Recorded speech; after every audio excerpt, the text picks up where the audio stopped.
오늘 말씀의 제목은 신비스러운 은총이다 하는 내용입니다. 신비. 그러니까 여러분 신비스럽다. 어떤 의미인지 아시죠? 와, 정말 신비스럽다. 내가 도저히 이해할 수 없는 일들이 나에게서 지금 이루어지고 있다. 뭐 이런 뜻이거든요. 그래서 여러분 이 신비하다라고 하는 것은 은총입니다. 신비는 은총이에요. 다시 얘기하면 내에게서 무엇이 이루어지는 것이 아니라 하나님으로부터 이루어지는 것을 얘기하는 거예요. 하나님이 역사하시는 것을 말하는 거예요. 그래서 여러분 구원도 신비한 거죠. 근데 여러분 정말 신비한 게 뭔지 아세요? 하나님의 말씀이 믿어진다는 게 신비한 거예요. 여기 계시는 분들 말씀이 믿어지십니까? 그렇다면 여러분은 신비한 은총을 받은 자예요. 나는 아직 안 믿어져요. 기도하세요. 하나님 저에게도 믿어지는 은혜를 주십시오. 내가 믿습니다 해서 믿어지는 게 아니라 믿어진다니까요. 그냥 지혜가 있어서 믿어진 것도 아니에요. 내가 머리가 좋아서 믿어지는 것도 아니에요. 어느 순간 그분께서 나에게 믿어지게 하셨단 말이에요. 그래서 여러분 이 믿어지는 은혜가 여러분에게 오늘 충만히 임할 줄로 믿습니다. 25절에 보면 우리 한번 다 같이 읽어보겠어요. 25절 시작. 형제들아 너희가 스스로 지혜 있다 하면서 이 신비를 너희가 모르기를 원하지 아니하노니 이 신비는 이방인의 충만한 수가 들어오기까지 이스라엘의 더러운 우둔하게 된 것이라. 여기 보니까 이방인의 뭐라고 그랬어요? 충만한 수가 있다는 거예요. 이방인이 누구예요 여러분? 우리가 이방인 아니에요.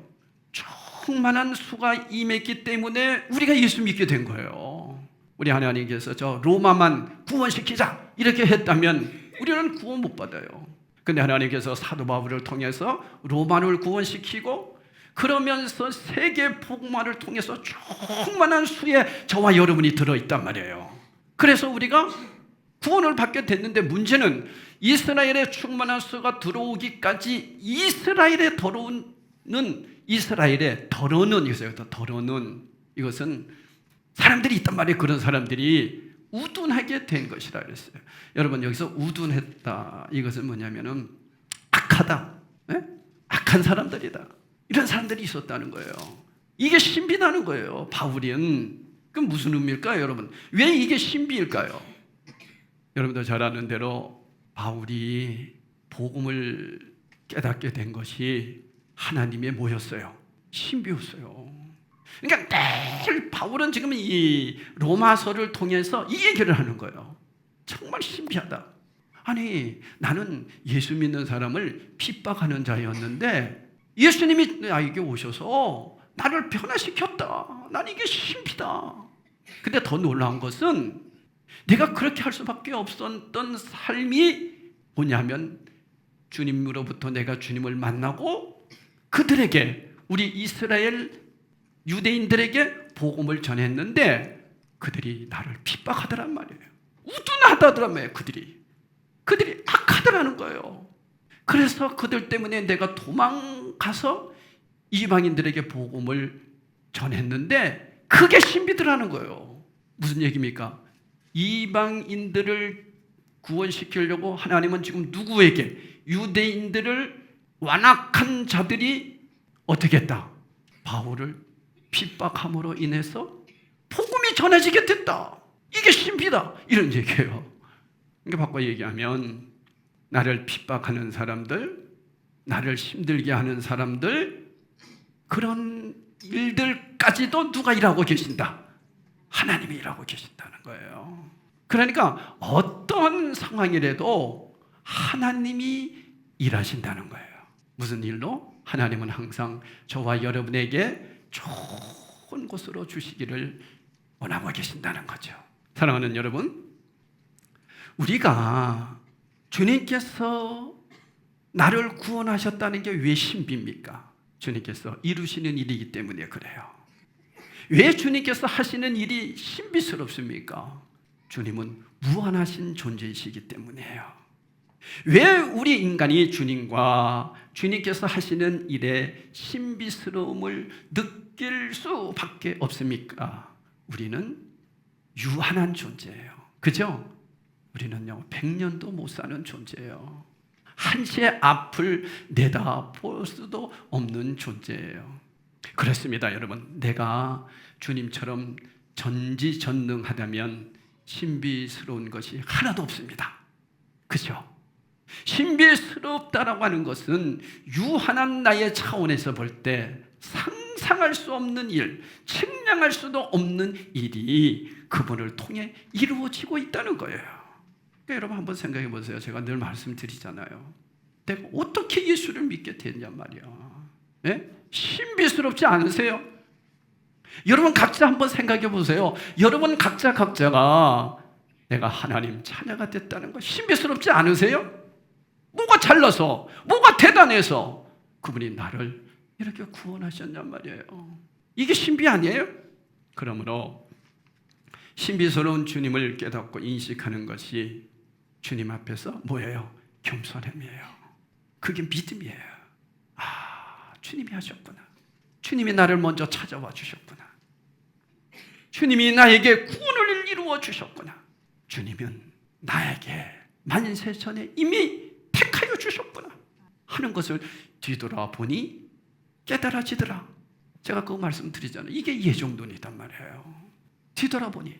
근데 여러분 이 신비스러운 것과 신비주의와는 달라요. 우리가 신비주의가 되면 안 돼요. 신비한 삶을 통해서 주님으로부터 주시는 말씀으로 잘 적용해 이 땅에서 우리가 살아내는 거예요. 그런데 이 신비주의는 뭐냐면 주관적인 체험이나 신비스러운 것을 절대시한단 말이에요. 우리가 주님을 믿는 것은 신비스러운 주님의 능력을 힘입어 받은 삶을 사는데 목적이 있잖아요. 그죠? 만약 신비스러움이 목적이 될 만큼 절대적인 거라면, 다시 바꿔 얘기하면 체험이 절대적인 것이라고 생각된다면 여러분 주님이 저와 여러분에게 성경을 주실 이유가 없어요. 아셨어요? 성경을 주신 이유는 뭐냐면 하나님의 말씀이 절대적이라는 거예요. 체험이 절대적이 아니에요. 체험은 하나님의 사랑 속에서 주시는 하나의 주님의 일하심이요 선물일 수가 있지 그것이 전부가 아니단 말이에요. 그래서 여러분 체험을 만약에 강조하게 되면 어때요? 신앙이 다 틀린 거예요. 이 사람 체험 다르고 저 사람 체험 다르고. 여러분 예수 믿는 것이 체험 때문에 예수 믿었어요? 여러분 체험해가지고 예수 믿는 분 있으세요? 물론 그런 분도 있으세요. 그러나 그것이 절대적이지 않단 말이에요.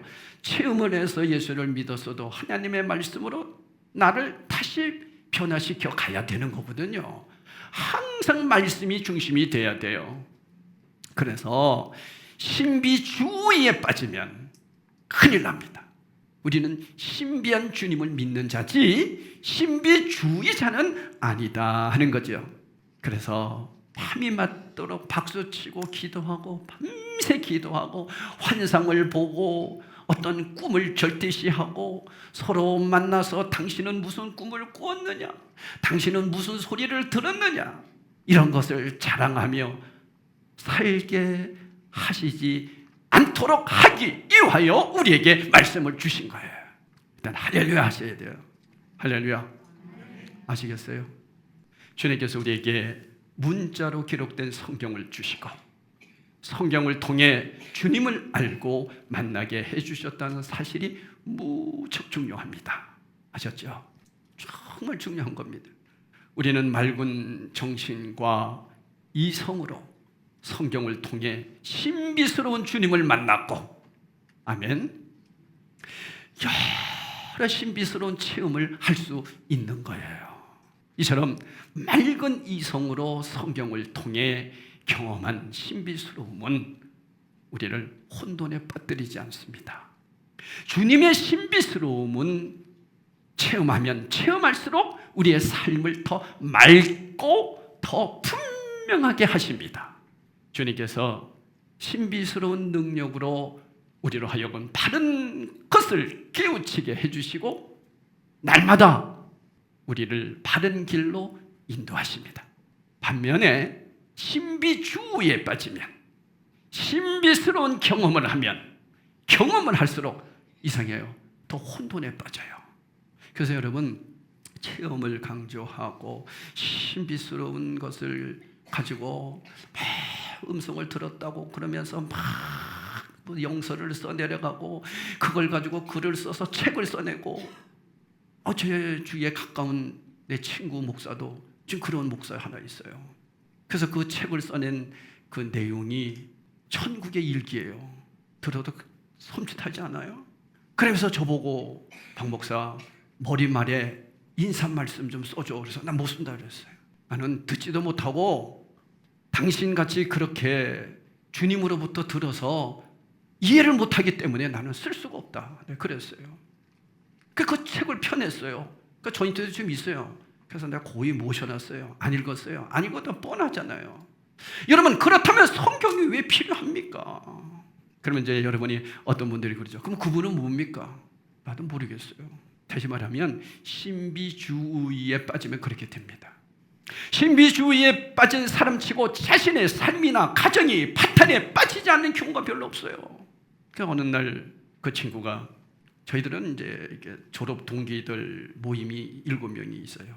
신학교 졸업하고서부터 지금까지 계속 맨날 치지고 볶고 막 그러면서도 잘 지내왔던 친구들이에요. 참 좋은 친구들이죠. 그 중에 하나가 이 친구예요. 근데 어느 날 저희들에게 선전포고했어요. 하나님이 말씀하시는데 이제는 우리들의 모임에서 탈퇴하래. 하나님이 우리 모임에서 탈퇴하래요. 그리고 개인만 만나래. 제가 너무나 속이 상했어요. 왜 근데 나한테는 얘기 안 해주고 너한테만 얘기하냐? 내가 그랬어요. 그렇죠? 왜 하나님은 나한테 얘기 안 하고 다른 친구들한테는 얘기 안 하고 왜 너한테만 얘기해서 우리 모임에서 참여 못하도록 하려고 하느냐? 여러분요, 신비주의에 빠지면 이렇게 되는 거예요. 신비한 하나님의 역사를 통해서 말씀으로 우리는 잘 적용하여 삶에서 맑은 이성을 가지고 세상 속에서 살아내야 될 줄로 믿습니다. 신비주의에 빠지면 오직 나뿐이에요. 나만 보여요. 내가 최고예요. 교만이에요. 주님의 말씀이 아닌 병적인 인간의 감정이 나오게 되어 있습니다. 인간은 그렇게 되어 있습니다. 뭔가를 부르짖고 꿈도 꾸고 환상도 본 것 같은데 제자리로 돌아와 보면 어디로 가야 할지 전혀 방향을 모르는 거예요. 이게 신비주의자들이에요. 그래서 여러분, 신비주의자들은 가만히 보면 교만합니다. 자기만 합니다. 자기가 최고 하나님과 가까운 줄 압니다. 삶은 전혀 아닙니다. 여러분, 그 사람의 진정한 삶을 봐야 그 사람의 진정한 믿음을 보는 거예요. 그렇죠? 저 사람 정말 믿음 좋아. 밤이 맞도록 기도해. 근데 그 사람의 삶이 어떠냐는 거예요. 이게 제일 중요한 거예요. 부부간에 하나 되지 못하고 매일 분리시키고 나만 최고고 저 사람은 잘못된 거고, 이렇게 은사를 받았다고, 은혜를 받았다고, 신비주의 체험을 했다고 한다면 이거는 아니다. 그래서 분별하기가 쉽습니다. 분별의 은사를 받아야 된다고요? 아니에요. 여러분들은 지금 저를 분별하고 있어요. 그렇죠? 어떤 분은 눈 감고 나를 분별하고도 있고, 어떤 분들은 눈을 시퍼렇게 뜨고 저를 분별한단 말이에요. 지금 다 분별합니다. 우리 남편이 어떻는지 분별합니다. 우리 장로님들이 어떤 분인지 분별합니다. 우리 선교사님이 어떤 분인지 분별합니다. 여러분 다 분별되죠? 말 안 하는 것뿐이죠. 말 끄떡끄떡 하잖아. 다 분별합니다. 뭘로 볼 수 있어요? 삶입니다. 그 사람이 어떻게 살아내느냐. 이 사람이 신비주의에 빠졌는데 삶이 너무 좋아. 그럼 그 사람은 신비주의자가 아니에요. 그 사람은 정말 주님 잘 섬기는 자예요. 사랑하는 성도 여러분, 우리의 신앙이 이렇게 신비스럽다는 것을 먼저 여러분 인식하셔야 돼요.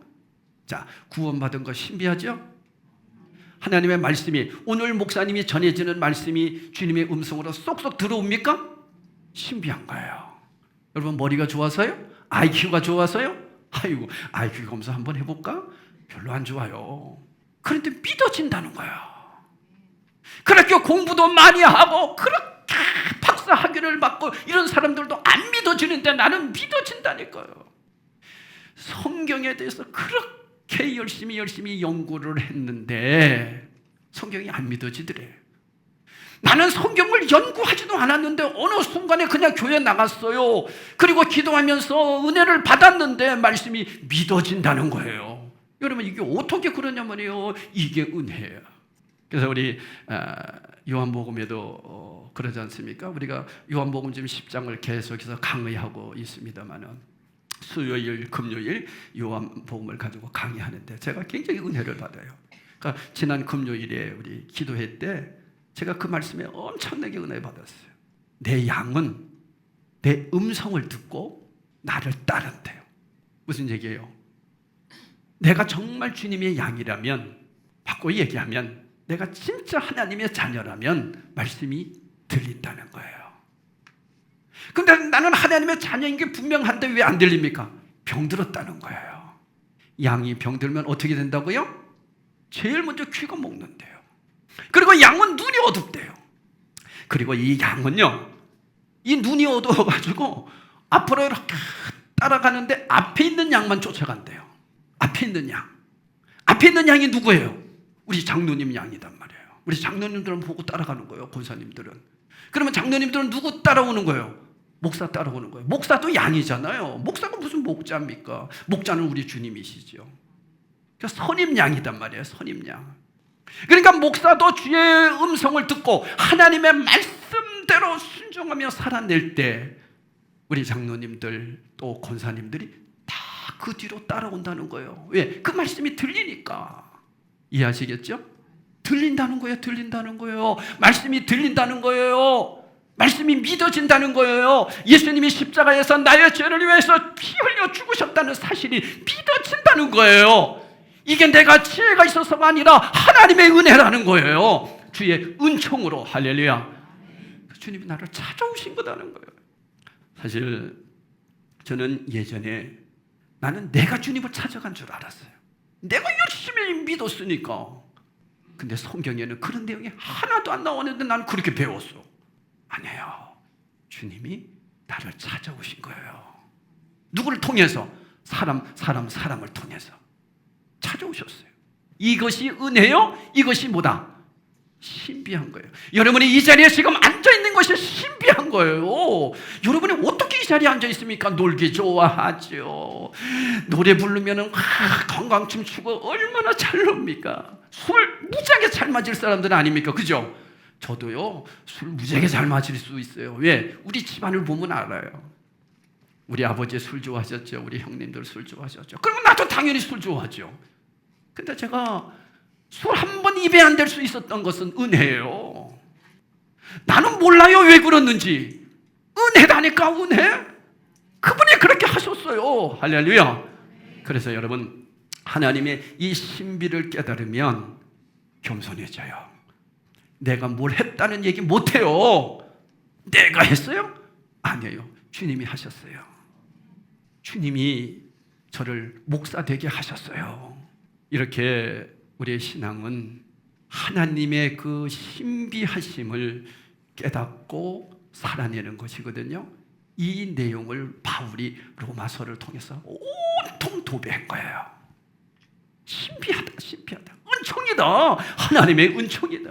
그러면서 26절에서 27절에 이렇게 얘기하고 있잖아요. 자, 우리는 말씀으로 돌아가야 되는 사람이니까 말씀을 또박또박 읽어보겠어요. 시작. 그리하여 온 이스라엘이 구원을 받으리라. 기록된 바 구원자가 시온에서 오사 야곱에게서 경건하지 않은 것을 돌이키시겠고 내가 그들의 죄를 없이 할 때에 그들이 이루어질 내 언약이 이것이라 함과 같으니라.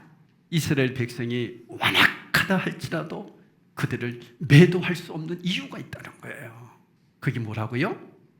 바로 바울은 자신을 구원해 주신 주님의 신비로운 능력이 저들도 구원해 주시리라고 확신했기 때문이에요. 계속 얘기한 게 그거잖아요. 그죠? 우리 11장 17절에서도 보면 그런 내용이 계속 나오잖아요. 뭐예요? 나 같은 사람 사람도 구원했는데 저들도 구원 안 하실까? 우리도 그러잖아요. 여러분, 나 같은 사람도 우리 가정에서 예수 믿게 했는데 다른 내 남편, 내 아내, 내 자녀들도 구원 안 시켜주실까? 우리 그걸 믿잖아요. 그죠? 그래서 여러분 가정에 내가 처음 예수 믿었다. 여러분이 잘해서 예수 믿은 거예요? 아니에요. 하나님이 여러분을 선택하신 거예요. 그렇다면 다른 사람도 선택해 주실 거 아니겠는가? 그래서 그들에게 복음을 전하자는 거예요. 바울이 그 얘기를 하는 거예요. 유대인들에게 그래서 저들이 나를 그렇게 핍박하지만 나 같은 사람을 구원하셨다면 나도 얼마나 핍박했는데. 그죠? 여러분 아시잖아요. 바울이 얼마나 예수 믿는 사람들 핍박했어요. 돌 던지고. 그래서 스데반 집사님이 돌에 맞아 죽으면서 아버지요, 저들의 죄를 용서해 주세요. 저들의 죄를 용서해 주세요. 그런 모습을 보면서 살기가 등등했던 사람이 바울이었는데 그런 나를 구원해 주신 것이 신비라면 저들도 구원해 주시지 않겠느냐 하는 거예요. 우리가 주님의 신비스러운 능력을 어떻게 경험할 수 있습니까? 주님의 말씀 위에 서 있음을 경험할 수 있습니다. 바울은 주님의 말씀을 믿는 것으로 그치지 않았어요. 말씀을 이스라엘 백성에게 어떻게 했어요? 적용하면서 살았어요. 그러니까 저와 여러분도 신비스러운 하나님의 자녀가 됐다는 것을 여러분이 인정한다면 하나님 자녀답게 살아내는 것까지예요. 아셨죠? 살아내는 모습을 보면서 사람들이 와, 어떻게 저 사람이 예수 믿고 저렇게 달라졌어? 이걸 보여주는 거지. 뭘 보여주는 거예요, 여러분? 예수 믿어 복음 전한다고요? 복음 전해도요, 그 사람들은 여러분들에게 복음을 먼저 듣는 것이 아니라 여러분들의 삶을 먼저 본다니까요. 저기 모르는 그런 데 갔을 때는 복음을 전할 수 있어요. 그러나 내 가정, 내 자녀들, 내 형제들 복음 전한다고요? 안 들어옵니다. 그러면 그들이 어떻게 복음을 전할 수 있는 마음의 문이 열리나요? 내 삶을 보는 거예요. 먼저 구원받은 하나님의 자녀가 살아가는 모습을 보고서 마음이 열리는 거예요. 그렇죠? 이게 복음의 시작인데 우리는 내 맘대로 살아내고 예수 믿는다면서도 전혀 덕이 안 되고 가정에서나 친척들에게나 예수 믿는다고 하면서 뭐 제사는 안 지내고 막 그런다고 그러면서 더 못된 짓 하고 그런다고 제사 지내라는 얘기는 아니에요.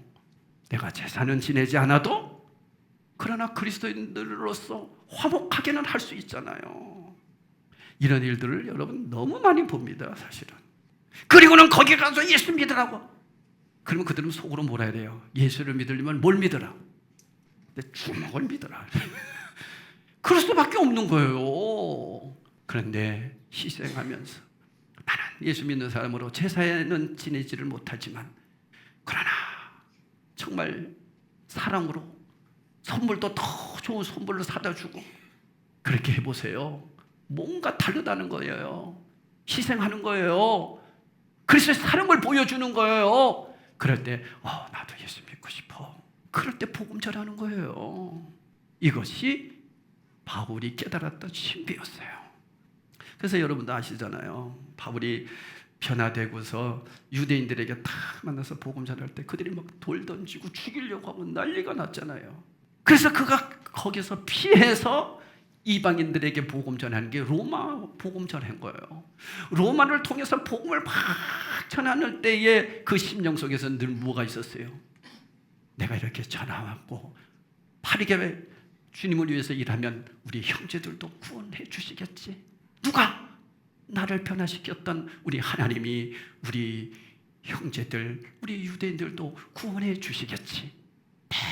그 소망의 마음을 가지고 자기 민족을 사랑하는 마음을 가지고 이방인들을 사랑했단 말이에요. 그러니 그 복음이 얼마나 진실한 복음이겠어요. 28절에 이렇게 말씀하고 있습니다. 복음으로 하면 그들이 너희로 말미암아 뭐가 된 자예요? 원수된 자죠. 근데 택하심으로 하면 뭐가 된 자예요? 조상들로 말미암아 사랑을 입은 자라. 여러분 이게 무슨 얘기일까요? 뿌리로만 보더라도 우리 그런 얘기 많이 합니다. 저 사람은 근본이 안 돼 있어. 근본이 안 돼 있어 이런 얘기. 근본이 안 돼 있다는 얘기는 뭐가 안 돼 있다는 얘기요? 분리가 안 돼 있어요. 제일 안 좋은 소리입니다. 그런 소리 절대로 여러분 어디 가서 하지 마세요. 아유, 권사님은 근본이 안 돼 있어. 그 소리는요, 아주 욕하는 소리예요. 누구도 욕하는 거예요. 우리 조상 다 욕하는 거예요. 근데 바울은 그렇게 안 돼 있어요. 얘기했어요. 그들은 근본이 잘 돼 있다고 얘기했어요. 아브라함의 조상이었고 우리의 뿌리는 아브라함이었다. 누가? 우리 유대인들이. 저들이 비록 저렇게 핍박하고 잘못한 일이 있다 할지라도 저들은 그래도 그렇게 악한 사람들이 아니야. 뿌리는 있어. 그러니 저들도 구원받을 수 있어. 잘못한 것을 확대한 것이 아니라 부족한 부분들, 잘한 부분들을 칭찬하고 그들에게 복음을 전하며 살아냈던 사람이 누구냐? 바울이었다는 거예요. 여러분, 이것을 생각한다면 우리들도 그렇게 살면 안 되잖아. 저도 그런 부분이 참 많아요. 이 말씀을 준비하면서 묵상하는 가운데 나는 어떨까? 사실 안 된 부분들, 잘못된 것만 가지고 막 지적을 하게 되면 그 사람은 정말 나쁜 사람 돼요. 근데 여러분, 그 사람에게 좋은 점을 보게 되면 나쁜 것들은 가려질 수 있잖아요. 그죠? 저도 은근히 그런 부분이 있더라고요. 안 좋은 것만 가지고 얘기하려고 하는, 제가 이 부분을 놓고 굉장히 회개했어요. 우리 성도들 좋은 것만 보려고 그래요. 우리 장로님들 좋은 것만 내가 보려고 지금 그러고 있어요. 여러분도 저 좋은 점만 좀 봐주세요. 화면들 좀 하시고. 바울이 그랬다니까요, 여러분. 근본이 좋은 사람들이다. 저 사람들이 원래 좋은 사람들이야. 아브라함의 후손들이야. 저들이 예수님을 알기만 하면, 주님의 그 신비한 은혜를 체험하기만 하면 저들도 나보다 더 위대한 자가 될 수 있어. 그걸 전하는 거예요. 우리 그런 사람 돼 봅시다. 저 사람들도 주님 만나면 귀한 사람들 돼. 아직 주님 몰라서 그래. 아직 믿음이 없어서 그렇지 뭐. 근데 그런 얘기보다는요, 잘못된 것, 안 좋은 것, 나쁜 것, 그것에 더 부각시켜서 사람을 완전히 근본도 없는 사람으로 만들어버리는 나의 아주 죄악된 것들이 내 안에 득실득실하더라고요. 그래서 회개했어요. 우리 성도들 좋은 점만 봐줘야 되겠다. 좋은 점만 좀 봐야 되겠다. 그러면서 29절에 이런 말씀합니다. 하나님의 은사와 부르시면 후회하심이 없다. 은사와 부르시면 후회하심이 없다. 하나님이 한 번 부르셨으면 반드시 책임진다, 그런 얘기예요. 철회하심이 없다. 여러분 믿으세요? 이런 분이 우리 하나님이세요. 자, 시간이 없어서 제가 긴 말씀을 드리지 못하고요. 그래서 사랑하는 성도 여러분, 30절에서 31절에도 이렇게 말씀하잖아요. 너희가 전에는 하나님께 순종하지 아니하더니 이스라엘이 순종하지 아니하므로 이제 긍휼을 입었는지라. 이와 같이 이 사람들이 순종하지 아니하니 이는 너희에게 베푸시는 긍휼을 이제 그들도 긍휼을 얻게 하려 하심이라. 자, 과거에 하나님께 순종하지 않던 여러분이 이스라엘 백성의 불순종으로 인해 하나님의 긍휼을 잊게 되었는데, 이와 마찬가지로 지금도 불순종하지 않고 있는 이스라엘 백성도 결국 긍휼을 어떻게 했는다? 잊게 되리라는 거예요. 그들도 긍휼을 잊게 된다는 거예요. 하나님께서 모든 사람에게 긍휼을 베푸시기 위해 그들을 불순종의 상태에 가두두셨다는 거예요. 그래서 그들의 모습을 보면서 우리가 순종하게 되었다는 거예요. 이건 바꿔 얘기하면요, 참 신비스러운 바울의 통찰력인데요. 바울이 신비스러운 구원의 능력 안에 있었기 때문에 이것이 눈에 보이는 거예요. 하나님의 신비하신 거구나. 불순종이 순종을 이루고 또 순종이 불순종을 이루고 그 불순종이 뒤바뀌어 또다시 순종을 이루는 구원의 역사가 계속 일어나고 있다는 거예요. 여러분, 내 주위를 한번 보세요. 주님을 믿지 않고 내 속을 상하게 하는 사람들이 있음으로 인해서 내가 어떻게 됐어요? 더 예수 믿게 됐죠. 어떤 사람은 예수 믿지 마 하고 핍박하면 핍박할수록 예수 안 믿는 사람도 있어. 그 사람들은 주님의 신비를 모르는 사람이야. 그런데 이상하게 핍박이 심하면 심할수록 더 예수 잘 믿는 사람들이 있죠. 여러분들은 아니었어요? 그게 신비예요. 바울이 이것을 통해서 유대인들이 저렇게 핍박함으로 유대인들을 통해서 이방인들이 예수를 믿게 됐다는 것이 신비구나. 그렇다면 먼저 신비로움을 체험한 우리들은 그들을 위해서 어떻게 해야 된다? 기도해 줘야 된다. 왜? 하나님도 그들을 사용하여 들어 쓰셨으니까. 어떻게? 여러분 이런 얘기 많이 하죠. 어렸을 때 이런 말씀 드리면 되나? 점심때가 가까웠는데 똥바가지 아시죠? 시골에서 똥바가지가 있어요. 똥바가지. 바가지를 이렇게 만들어서 뭐 하는 거예요? 똥 푸는 데만 쓰는 거예요. 여러분 똥 푸는데 좋은 그릇 가지고 씁니까? 안 쓰죠. 그걸로 푸어. 그리고는 어떻게 해요? 버려요. 그런데 하나님은 이스라엘 백성들에게 그렇게 사용하셨다는 거예요. 그러나 버리지는 않는다는 거예요. 우리가 다시 찾아서 깨끗하게 씻어서 좋은 그릇 만들 수 있다는 거예요. 누가? 하나님이. 그러니까 여러분, 저와 여러분에게 힘들게 하고 막 어렵게 한 사람들 때문에 내가 하나님 앞에 더 기도하고 믿음 생활하면서 내 믿음이 더 성장되어 간다는 거죠. 저도 그런 것을 많이 느껴요. 목회를 이렇게 하면서 아주 힘들게 했던 이런 사람들이 주마등처럼 척척척척 지나가더라고. 제가 이제 한 35년 이렇게 목회를 했잖아요. 이렇게 목회를 하면서 무슨 일이 많았겠어요? 얼마나 많았겠어요? 별의별 사람 다 많았어요. 오늘도 한 사람이 딱 생각이 나더라고. 그래서 그 사람이 은근히 보고 싶기도 해요. 잘하고 있나? 어떻게 지내나? 그 사람 때문에 내가 얼마나 하나님 앞에 더 기도했는지 몰라요. 얼마나 금식하며 기도했는지 몰라요. 그 사람 때문에 내가 더 믿음이 좋아지더라니까. 그 얘기를 하는 거예요 지금. 그러니까 여러분 혹시나 주위에 힘들게 하는 분들이 있습니까? 그들 때문에 하나님이 나를 더 믿음 생활 잘하게 하려고 하는 조교라 생각하시고 그 사람들을 위해서 기도해 주세요. 그 사람이 여러분 남편일 수도 있고 여러분 자녀일 수도 있어요. 그렇죠? 그들도 지금 주님으로부터 쓰임받고 있는 거예요. 어떻게? 안 좋게. 그러니까 안 됐잖아. 기도해 주라는 얘기입니다. 결론입니다. 사랑하는 성도 여러분, 구원은 신비입니다. 예수 믿는다는 것도 신비한 겁니다. 주님이 나를 찾아오셨다? 신비한 겁니다. 여러분이 이 자리에 지금 앉아있는 것, 놀러 가지 않고 여기 앉아 계시는 것, 신비한 겁니다. 은혜입니다. 할렐루야. 주님 2000년 전에 예수님께서 그 이루어 놓으신 사실을 내가 믿어지네요. 신비한 겁니다. 그래서 오늘 성찬식을 합니다. 이 성찬식이 신비한 겁니다. 그래서 왜? 예수님의 살과 피를 내가 먹고 마심으로 그분을 기억하고 기념하는 거니까. 그럴 때 내 안에 계신 성령님이 저와 여러분을 영원토록 함께 지켜주시니까 신비한 겁니다. 이 신비 속에 내 삶이 날마다 더 성장하고 변화되고 그리스도로 닮아갈 때 나를 보고서 내 주위 사람들도 신비한 경험을 할 줄로 믿습니다.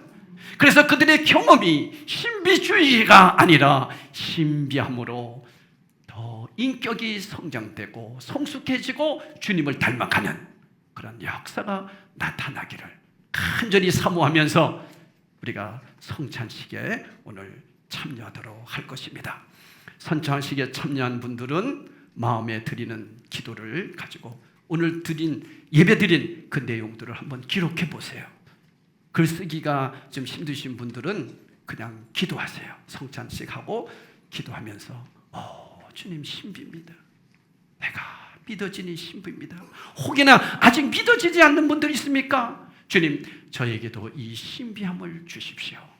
이렇게 기도하시면서 오늘 말씀이 여러분의 삶의 표대가 되기를 예수 이름으로 축복합니다. 성찬식을 하도록 합니다.